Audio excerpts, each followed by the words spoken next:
السلام عليكم ورحمة الله وبركاته. الحمد لله رب العالمين والعاقبة للمتقين، والصلاة والسلام على أشرف الأنبياء والمرسلين نبينا محمد وعلى آله وصحبه أجمعين ومن تبعهم بإحسان إلى يوم الدين. أما بعد، فقال الله عز وجل: أعوذ بالله من الشيطان الرجيم. إن الذين كفروا وماتوا وهم كفار أولئك عليهم لعنة الله والملائكة والناس أجمعين خالدين فيها لا يخفف عنهم العذاب ولا هم ينظرون. سورة البقرہ کی آیت نمبر 161 اور 162 دو آیتیں ابھی آپ کے سامنے تلاوت کی گئی ہیں۔ اللہ تبارک و تعالیٰ فرماتا ہے: ان الذین کفروا وماتوا وهم کفار، بے شک جنہوں نے کفر کیا اور کفر ہی کی حالت میں وہ مر گئے، یعنی ایمان نہیں لائے، کفر پر قائم رہے، ڈٹے رہے، یہاں تک کہ ان کی موت بھی اسی کفر پر ہو گئی۔ فَأُولَئِكَ عَلَيْهِمْ لَعْنَةُ اللَّهِ، اللہ رب العالمین کہہ رہا ہے اولئک علیہم لعنت اللہ والملائکۃ والناس اجمعین، تو یہ وہ لوگ ہیں جن کے اوپر اللہ کی لعنت ہے، فرشتوں کی لعنت ہے، اور تمام لوگوں کی لعنت ہے۔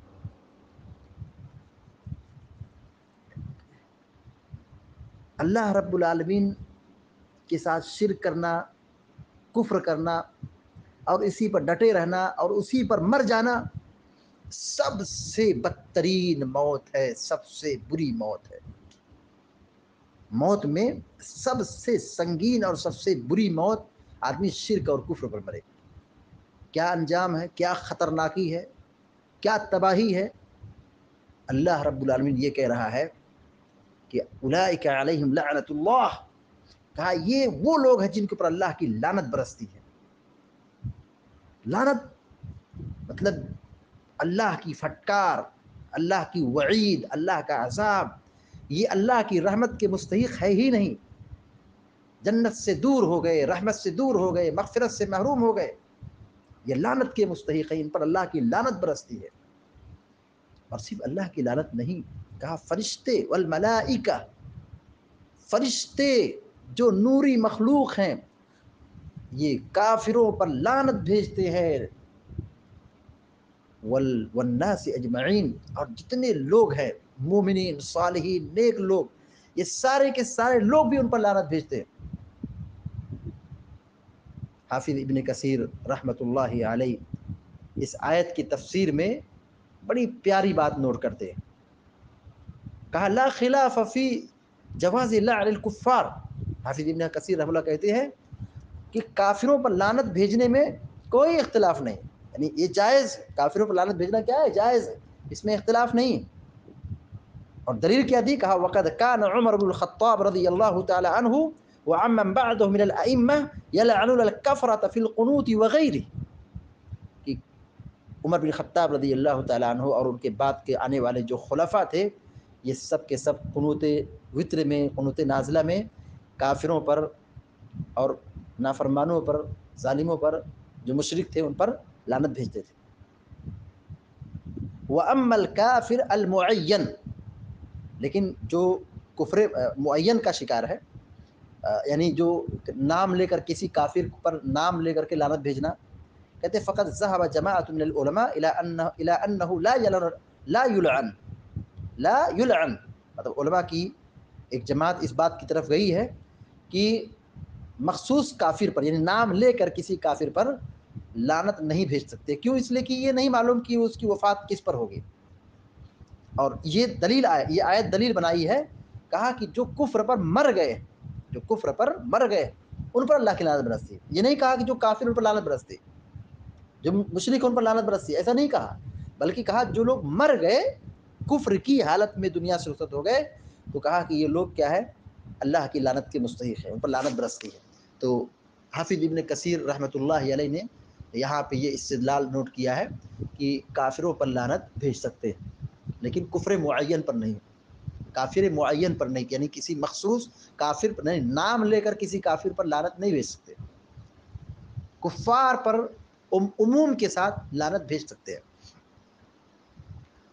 اس کے بعد کہتے ہیں کہ بعض اہل علم کا یہ بھی کہنا ہے کہ مخصوص کافر پر بھی لعنت بھیج سکتے ہیں، یعنی نام لے کر کے، نامزد کر کے کافر پر لعنت بھیج سکتے ہیں، لیکن یہ استدلال تھوڑا ضعیف ہے۔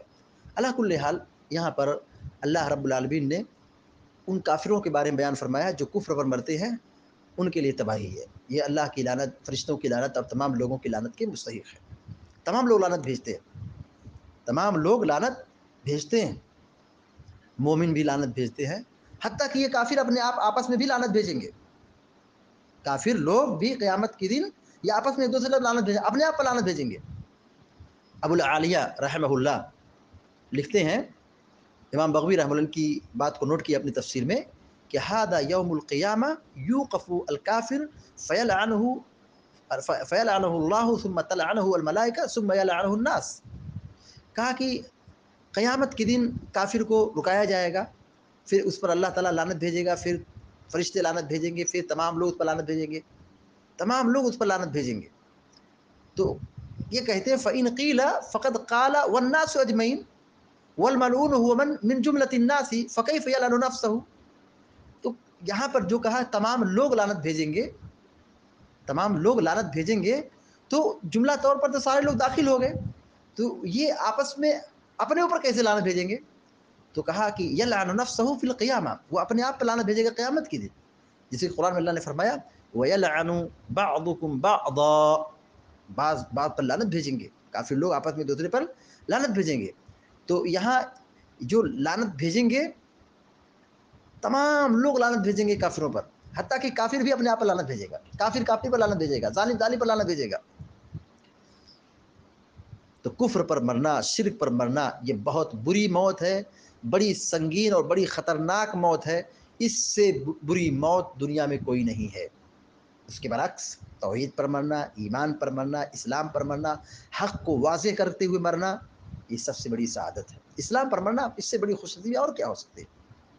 ذرا ایک لمحہ کے لیے سوچئے، ابراہیم علیہ السلام کے والد کفر پر مرے، پیارے نبی صلی اللہ علیہ وسلم کے چچا کفر پر مرے، خود اللہ کے نبی کے والدین کفر پر مرے، کافروں کے لیے دعا نہیں کر سکتے۔ کتنا سکون پہنچاتا ہے ایمان، ایمان کتنا ہم کو سکون پہنچاتا ہے، ذرا سوچئے، یہ انبیاء ہیں، ان کے والدین کفر پر مرے تو پابندی لگا دی کہ ان کے حق میں دعا نہیں کر سکتے، مغفرت نہیں کر سکتے۔ آج ہمارے والدین اگر دنیا میں ایمان کی حالت میں رخصت ہوتے ہیں تو ہمیں سکون ملتا ہے، ہم تو ہاتھ اٹھا کر کے نمازوں میں یا نماز کے علاوہ یا کبھی بھی قبر کی زیارت کے وقت یا کبھی بھی ہم جہاں بھی ہوں ہاتھ اٹھا کر کے اپنے والد کے لیے، اپنے گھر والوں کے لیے جو ایمان پر مرنے والے ہیں ان کے لیے ہم مغفرت کی دعا ہاتھ اٹھا کے کر سکتے ہیں، ہمارے لیے گنجائش ہے، اور دعا کا فائدہ میت کو پہنچتا ہے، اس سے عذاب میں تخفیف ہوتی ہے اور درجات بلند ہوتے ہیں۔ قیامت کے دن اللہ کے نبی صلی اللہ علیہ وسلم فرماتے ہیں قیامت کے دن بندے کے درجات کو اچانک بڑھا دیا جائے گا، وہ آدمی کہے گا کہ میرے درجات کو کیسے بڑھا دیا گیا جبکہ میں نے اتنی نیکی نہیں کی تھی؟ اللہ کے نبی صلی اللہ علیہ وسلم کہتے ہیں کہا جائے گا یہ تیرے بچوں کے استغفار کرنے کی وجہ سے، تیری اولاد کے استغفار کرنے کی وجہ سے، تیری اولاد نے تیرے حق میں مغفرت کی دعا کی، تیرے درجات بلند کر دیے گئے۔ تو دعا یہ میت کو فائدہ پہنچاتی ہے، کثرت سے دعا کرنا چاہیے۔ کافر کے لیے دعا نہیں کر سکتے ہیں، کافر جو کفر پر مر رہا ہے، ایمان پر نہیں کفر پر مرا ہے، شرک پر مرا ہے، وہ اس کے اوپر لعنت برستی ہے، اس کے لیے دعا نہیں کر سکتے۔ لیکن جو ایمان پر مرنے والے ہیں وہ دعا کے مستحق ہیں اور دعا ان کو فائدہ پہنچاتی ہے۔ اللہ رب العالمین آگے فرما رہا ہے خالدین فیہا، جو آیت نمبر 162 ہے، خالدین فیہا، یہ لوگ کفار و مشرکین اس میں ہمیشہ ہمیشہ رہیں گے۔ بعض لوگوں نے کہا لعنت میں رہیں گے، بعض لوگوں نے کہا عذاب میں رہیں گے۔ خالدین فیہا، یہ لوگ ہمیشہ ہمیشہ رہیں گے، یعنی جہنم کی آگ میں رہیں گے۔ لا یخفف عنہم العذاب، عذاب اس میں سے کچھ کم نہیں کیا جائے گا، عذاب ہلکا نہیں ہوگا۔ جہنم کی آگ اور جہنم کی آگ اور جہنم کا عذاب کتنا سنگین اور کتنا خطرناک، رونگٹے کھڑے کرنے والی بات۔ اللہ تعالیٰ کہہ رہا ہے کہ کافروں کو جو عذاب دیا جائے گا نا، یہ عذاب کم، ایسا نہیں کہ چیخیں گے چلائیں گے تو فرشتے کچھ نرمی برتیں، شفقت برتیں، چھوڑ دیں یا عذاب میں کچھ تخفیف کرتے، قطعاً نہیں، یہ کافر تھے، یہ اللہ کے نافرمان تھے. اللہ رب العالمین کو ساری چیزیں دنیا کی دے دی تھی, لیکن ان لوگوں نے اللہ کو نہیں پہچانا, اللہ کے ساتھ شرک اور کفر کیا. اللہ تبارک و تعالیٰ قیامت میں معاف نہیں کرے گا, چھوڑے گا نہیں, ہمیشہ ہمیشہ کے لیے جہنم میں ٹھونس دے گا. کہا خالدین فیہا, یہ ہمیشہ ہمیشہ رہیں گے. لا یخفف عنہم العذاب, ان سے عذاب کچھ کم نہیں کیا جائے گا. تخفیف نام کی کوئی گنجائش ہے ہی نہیں. ہر روز عذاب میں اضافہ ہی ہوگا, کم نہیں ہوگا. ایسا نہیں کہ وہ چیخیں گے, چلائیں گے, روئیں گے, گڑگڑائیں گے تو فرشتے رحم کرتے ہوئے کچھ چھوڑ دیں, معاف کر دیں, درگزر کر دیں, یا عذاب میں تھوڑا ہلکا کر دیں. قطعا نہیں. لا یخفف عنہ العذاب, عذاب میں کچھ کم نہیں کیا جائے گا. ولا هم ينظرون, اور نہ انہیں ڈھیل دی جائے گی, مہلت دی جائے گی, موقع دی جائے گا. جہنم میں جو چلا گیا, جو کفر پر مرا تھا اور جہنم میں چلا گیا, ہمیشہ ہمیشہ کفر میں, ہمیشہ ہمیشہ جہنم میں رہے گا. کافر ہمیشہ ہمیشہ جہنم میں رہے گا, اس سے چھٹکارا نہیں. انہ من یشرک باللہ فقد حرم اللہ علیہ الجنہ, جس نے شرک کیا ہے, کفر کیا ہے, وہ ہمیشہ ہمیشہ جہنم میں رہے گا. جنت اللہ نے اس پر حرام کر دی, جہنم کی ہوا بھی نہیں لے پائے گا. جنت کی ہوا بھی اسے محسوس نہیں ہوگی, جنت میں وہ جا ہی نہیں سکتا ہے. جنت میں جانے کے لیے ایمان کی ضرورت ہے, توحید کی ضرورت ہے, اسلام کی ضرورت ہے. اور آدمی ایمان اور اسلام سے ہاتھ دھو بیٹھے, ایمان قبول نہ کرے, اللہ پر ایمان نہ لائے, ہمیشہ کے لیے جنت سے محروم ہو گیا, اور ہمیشہ ہمیشہ جہنم میں رہے گا. اس سے کوئی چھٹکارا اور نجات نہیں ملے گی. اللہ تعالیٰ سے دعا کہ اللہ تعالیٰ ہم سب کو, آپ سب کو جہنم کی آگ سے بچائے, ایمان پر سلامتی اور استقامت کی ہمیں توفیق عطا فرمائے, اور ہم سب کو, آپ سب کو, سارے مسلمانوں کو جنت الفردوس میں داخلہ نصیب فرمائے. آمین یا رب العالمین. اقول قولی هذا واستغفر الله لي ولكم ولسائر المسلمين فاستغفروه انه الغفور الرحيم, وصلى الله على نبينا محمد وسلم تسليما كثيرا. السلام عليكم ورحمة الله وبركاته.